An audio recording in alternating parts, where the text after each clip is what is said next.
नमस्कार। पिछले वीडियो में हम लोग जो है शिवाजी के संघर्षों के बारे में देखे थे। मुगल मराठा संघर्ष किस प्रकार से चला था। यहाँ पे हम लोग शिवाजी के उत्तराधिकारी कौन कौन से रहे हैं इनको देखते हैं। और आपको बता दूं, जो मैंने आपको ये भी बताया था पिछले लेक्चर में, जो शिवाजी का अंतिम अभियान जो था वो कर्नाटक का अभियान था और ये शिवाजी की अंतिम विजय थी। और 1680 में जो है 1680 ईस्वी में शिवाजी बीमार पड़ जाते हैं। बीमार पड़ने के बाद जो है शिवाजी की मृत्यु हो जाती है 1680 ईस्वी में।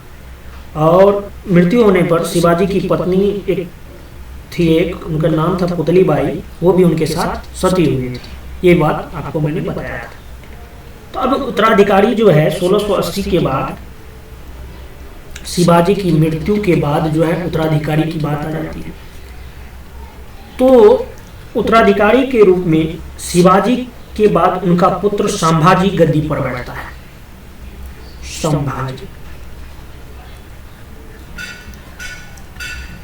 संभाजी गद्दी पर बैठता है और इनका कार्यकाल जो है 1680 ईस्वी से 1689 ईस्वी तक रहा है।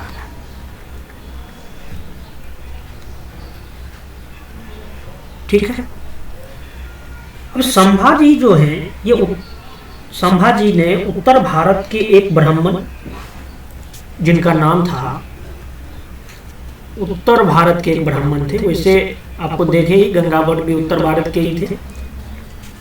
तो उत्तर भारत के एक ब्राह्मण जिनका नाम था कवि कलश, इन पे बहुत ज्यादा ये भरोसा करते थे। मतलब जो कहेगा वही मानते थे। तो इन पे बहुत ज्यादा ये भरोसा करते थे संभाजी। तो सारे अधिकार जो है इन्हीं को प्रदान कर दिए। तो इस प्रकार देखा जाए तो संभाजी के समय में जो है सारे अधिकार जो है कवि कलश को दे दिया गया है। तो शिवाजी के टाइम में जो अष्टप्रधान चल रहा था, ये अष्टप्रधान जो है संभाजी के कार्य में विघटन हो जाता है। अष्टप्रधान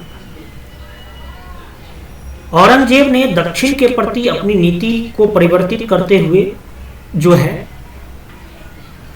संभाजी के टाइम में क्या कर देता है, औरंगजेब आक्रमण कर देता है।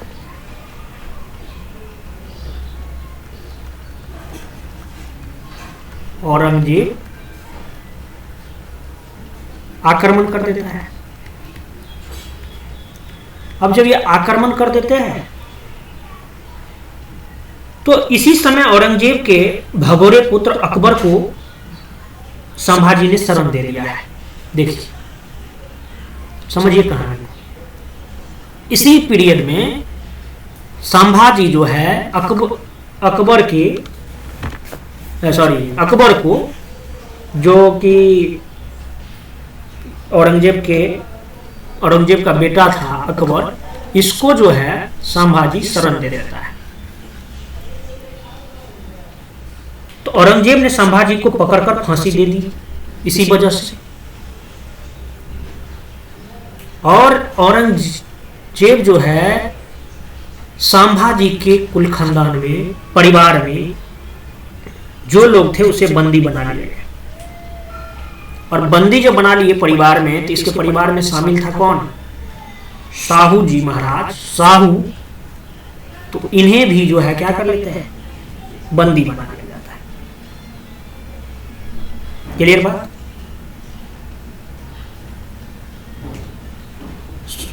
ठीक है। अब जो है शासक बनता है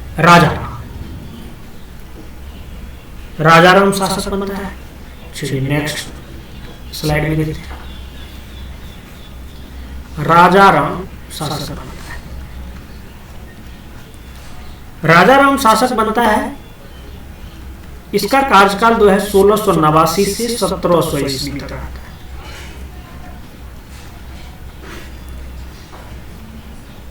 और राजा राम को जिस तरह से शिवाजी को कहाँ पे राज्याभिषेक कराया गया था, रायगढ़ में, तो राजा राम को भी जो रायगढ़ में छत्रपति घोषित किया गया था, रायगढ़ छत्रपति घोषित, ये भी ध्यान रखिए।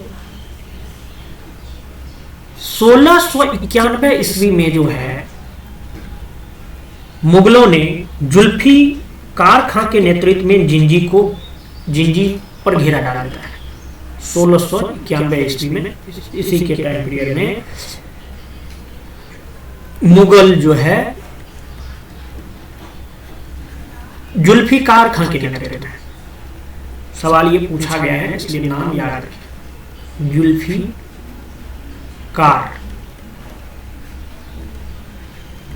शिवाजी जीत के गए थे जिंजी के किले को, तो जुल्फिकार खां के नेतृत्व में जिंजी पर जो है ये घेरा डाल देता है मुगल, और 8 वर्षों तक राजा राम जिंजी के किले में कैद रहा है, ये भी ध्यान रखें। 8 वर्षों तक, कितना हो गया 91 8 1669,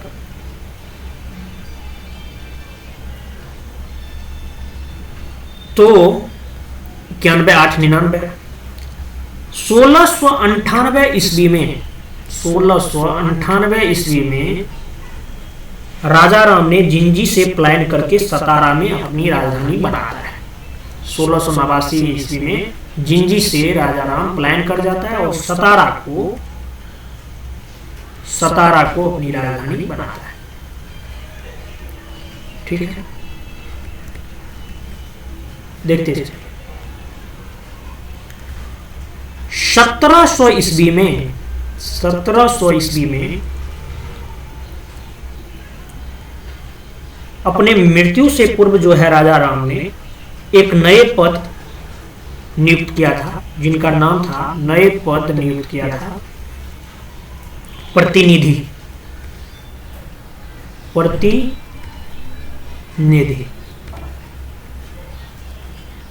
यह पद पेशवा से ऊपर था, प्रतिनिधि का जो पद था ये पेशवा से ऊपर होता था, पेशवा से ऊपर था। तो आप इस प्रकार अगर देखें तो शिवाजी की अष्टप्रधान व्यवस्था में जो है प्रतिनिधि सहित 9वीं मंत्री शामिल हो गए। ठीक है, अच्छा आपको बता दूं, जो मैंने बोला था कवि कलश पर अत्यधिक भरोसा हो गया था तो सारा चीज उसको सौंप दिया था, लेकिन राजा राम ने उन चीजों को अष्टप्रधान वाले मैटर को लेके चला था, लेकिन इसने 9वां मंत्री शामिल किया था प्रतिनिधि के रूप में। ठीक है, क्लियर बात। 1700 ईस्वी में इसकी मृत्यु हो जाती है राजा राम की। राजा राम के मृत्यु के बाद गद्दी पर कौन बैठते हैं? शिवाजी द्वितीय और ताराबाई। शिवाजी द्वितीय तथा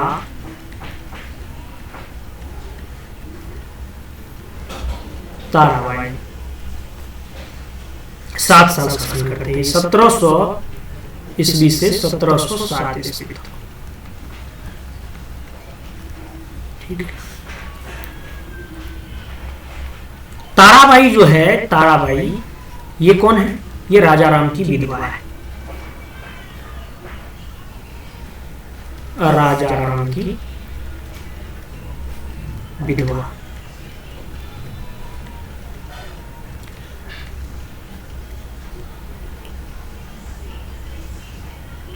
और इन्होंने जो है अपने अल्पवयस्क 4 वर्षीय पुत्र शिवाजी द्वितीय के नाम पर शासन किया, इसीलिए शिवाजी द्वितीय हम लिख रहे हैं।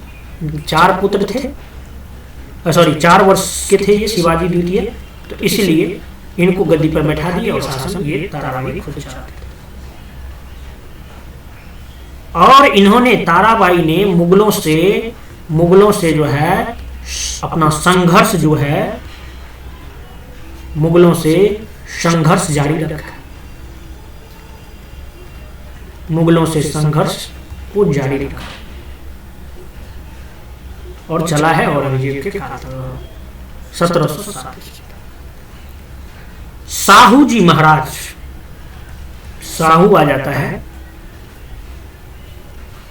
1707 में, और ये करता है शासन 1749 ईस्वी तक।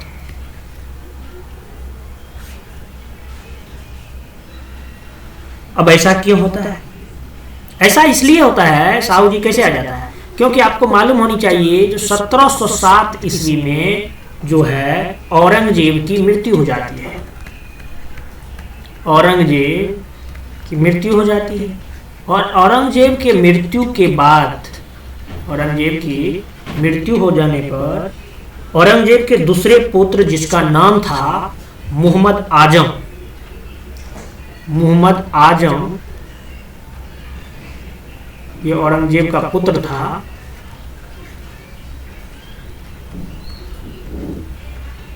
इन्होंने जो है साहू जी को क्या करते हैं, रिहा कर देता है, छोड़ देता है, साहू जी को छोड़ देता है। तो अब साहू जी जो आ जाते हैं तो ऐसी गद्दी थोड़ी मिल जाएगा, नहीं मिल जाएगा ना भाई। तो ताराबाई और साहू जी में वर्सेस इन दोनों के बीच में 1707 ईस्वी में खेरा नामक स्थान पर उत्तराधिकार के लिए युद्ध हुआ है। खेरा का युद्ध किसके किसके बीच हुआ है भाई? साहू वर्सेस ताराबाई। ठीक है, विजय कौन होता है? साहू होते हैं, तभी तो ये गद्दी पर बैठते हैं। 1707 ईस्वी में ये युद्ध होता है, 1707 में। ठीक है, ध्यान रखिएगा। खेरा, खेरा नामक जगह पे हुआ था, इसलिए खेरा का युद्ध कहा जाता है। अब इसके कारण में होता यह है, जो मराठा राज की सत्ता दो केंद्रों में विभाजित हो गई है। साहू जो है ये सतारा में शासन करता है, साहू जो है सतारा में शासन कर रहा है, जबकि शिवाजी द्वितीय जो ताराबाई के पुत्र थे, ये जो हैं ये कोल्हापुर में शिवाजी द्वितीय शासन कर रहा है। कहां पे? कोल्हापुर में। अगर मैप आपको थोड़ा भी दिमाग में आ रहा हो तो देखिए कितना कोल्हापुर में ये अपना शासन कर रहा है शिवाजी द्वितीय, और सतारा में साहू जी शासन कर रहे हैं। अब शिवाजी द्वितीय की मृत्यु के बाद जो है राजा राम की दूसरी पत्नी से उत्पन्न पुत्र संभाजी द्वितीय जो है शिवाजी द्वितीय के बाद जो है संभाजी द्वितीय कोल्हापुर की गद्दी पर बैठता है। ठीक है, 1731 ईस्वी में संभाजी द्वितीय, इसको अलग से देखते हैं, ध्यान रखिएगा, जो कोल्हापुर में कौन बैठ गया है? संभाजी। 1731 ईस्वी में जो है संभाजी द्वितीय, संभाजी द्वितीय वर्सेस साहू जी, इन दोनों के बीच जो है वर्ना की संधि से आपसी संघर्ष समाप्त हो जाता है। एक संधि होता है, इसका नाम दिया जाता है वर्ना की संधि। इनसे, इस वर्ना की संधि से इन दोनों के बीच जो है संघर्ष समाप्त होता है। तो इन दोनों के मध्य समाप्त होता है, तो यानी कोल्हापुर, कोल्हापुर और सतारा, इन दोनों के बीच जो है आपसी संघर्ष समाप्त हो जाता है वर्ना की संधि से। साहू के द्वारा जो है एक पद, साहू के द्वारा एक पद गठित किया गया था, सेना करते, एक पद गठित किया गया था, सेना करते। ये सेना को संगठित करने वाला पद होता था। ध्यान रखिएगा, सवाल पूछा गया, साहू जी के द्वारा गठित किया गया।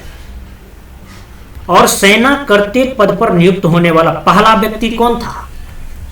पहला जो व्यक्ति था वो बहुत बड़ा आगे चल के पेशवा बनता है।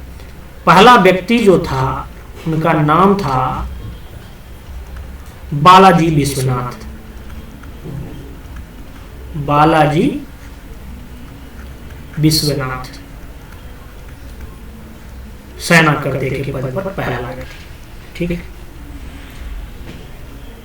क्लियर बात। साहू जी 1749 तक शासन करता है। अब आपको बता दूं, जो शिवाजी द्वितीय का कोई पुत्र नहीं था। तो जब शिवाजी द्वितीय को कोई पुत्र नहीं था तो ताराबाई जो है राजाराम द्वितीय को छत्रपति बनाता है। मतलब उनके कहने पर राजाराम द्वितीय को छत्रपति बनाया जाता है। तो राजाराम द्वितीय, इनका शासनकाल मात्र 1 साल तक रहा है, 1749 से 1750।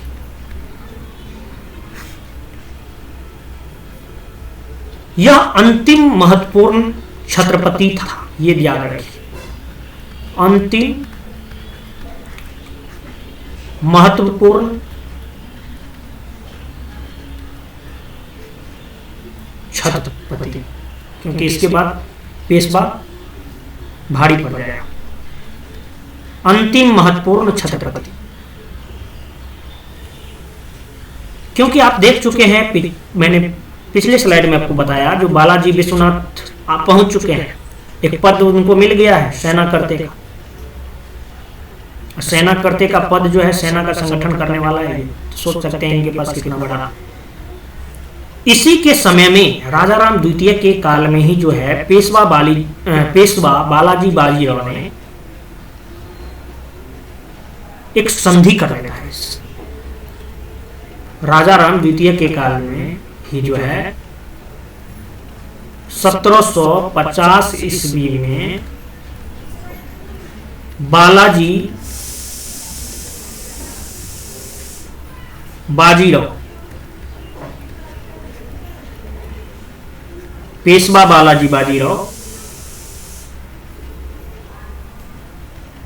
ये जो है संधि कर लेता है। किससे संधि कर लेता है? राजाराम द्वितीय से संधि कर लेता है। अब संधि क्या करता है? अच्छा, इस संधि को नाम दिया जाता है संगोला की संधि। संगोला की संधि।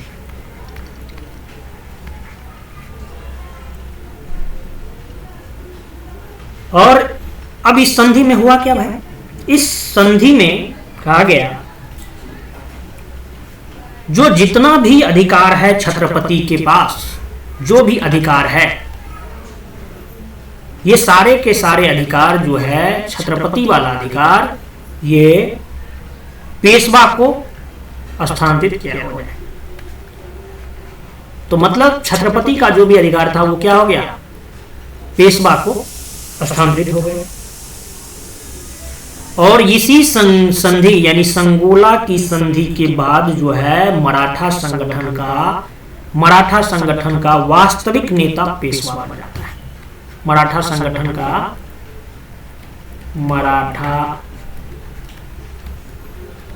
संगठन का वास्तविक नेता, रियल हीरो, वास्तविक नेता जो है पेशवा बन गया है। अब पेशवा के बारे में जो है हम लोग सभी के बारे में बारी से आधुनिक काल में जब पढ़ेंगे 1800 के आसपास, तो वहां पे रिलेट करके आपको बताएंगे। धन्यवाद, मिलते हैं नेक्स्ट लेक्चर।